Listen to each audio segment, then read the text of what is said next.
welcome in. Happy Monday. Sipple, Parker, Lincoln Journal-Star, HuskerExtra.com. It's Wisconsin week.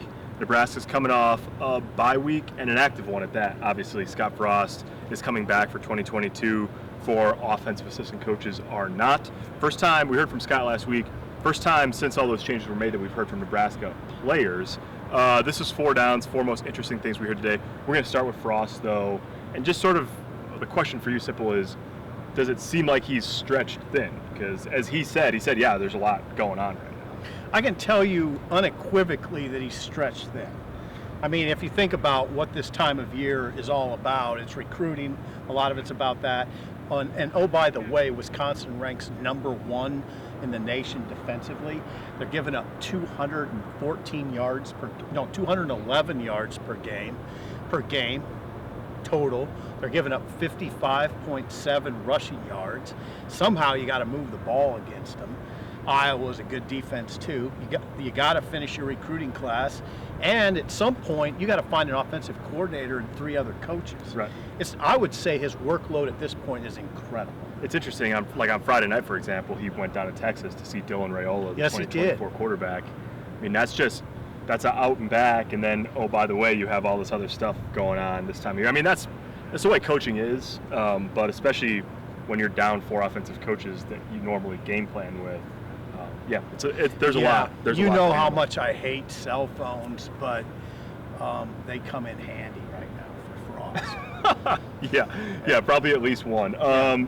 So we heard from the players, like I said, for the first time today, and it really, I mean, I don't know that you'd expect anything different. We didn't hear from any offensive linemen, but I don't know that you'd expect any different than them saying that it's okay, that it's part of it, it's hard, but they're handling it well. That was really interesting. Marquis Stepp, who's a reserve running back, we'll see if he gets more opportunity in the coming weeks, but he said you just can't, if you're a college football player, you can't expect to have the same coach. He went through it at USC when he was a freshman. He's going through it this year, obviously. You get the sense that the players understand that this is part of the business, even if it's hard for a guy like Adrian Martinez, who's had the same coach ever since he's been here. Now, for perhaps his last 2 games, he's got a different coach. Yeah, I mean, Casey Rogers literally said it's a business. Yeah. I mean, he said when someone, I'm looking for the quote. He said this. He said it's nothing bad has come out of it, the coach is leaving, other than losing part of your family. that's a bad part of it. Yeah, exactly. So I thought that was interesting. It's hard to, I mean, it's not a laughing matter in terms of no, these it's guys not. losing their jobs, but it's not. But it really is. It's amazing the extent to which it's just part of the business. Casey Rogers said his own family's going through it. His dad was a lacrosse coach at Syracuse. Is that right? Pandemic, things got shifted around. Now he's going to be a high school coach. But yeah, I mean, it's part of life if you're in the coaching industry. Yeah, no, and we're not diminishing it at all here. Adrian had a thought on playing Wisconsin and Iowa to close out the year, even though the Bull's out of the picture. What did he say, Sipple? What was the quote that he had about the final? It's all about pride, he said. It's all about pride. And these games against Iowa and Wisconsin will always mean something. Yeah.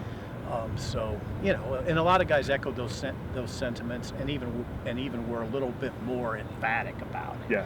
Yeah. In fact, Luke Reimer said, we want to win close. We want to win a close game. Yeah. We've been in these close games. We don't close. I think a lot of guys would be. I would think a lot of guys would be driven by the notion of closing out a close game. Right. And wonder what that feels like. Yeah. So that's.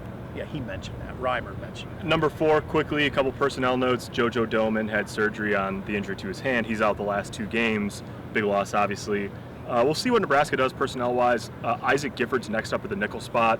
Against the teams they're playing, we'll see how much of that spot they use. Probably we'll see more of a guy like Caleb Tanner.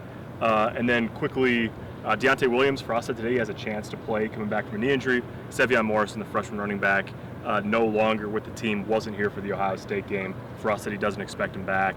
Sounds like he's probably headed for the transfer portal. Sort of the theme of today, that's college football in today's world. That's what Frost said. This is the way college football is going to be. True. He said we're going to lose some and get some back. That's just the way it's going to be every year. That's what Frost said. There you go. That's all for 4 downs for Sipple and Parker. Thanks for watching.